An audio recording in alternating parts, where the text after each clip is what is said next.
Damn!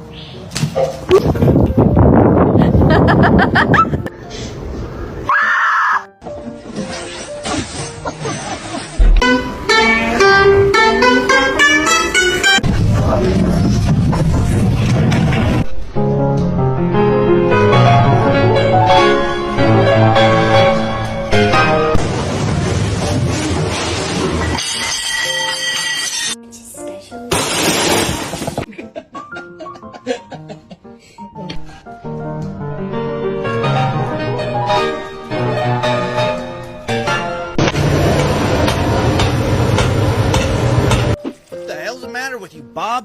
God damn it, can't you see I'm trying to take a piss in peace?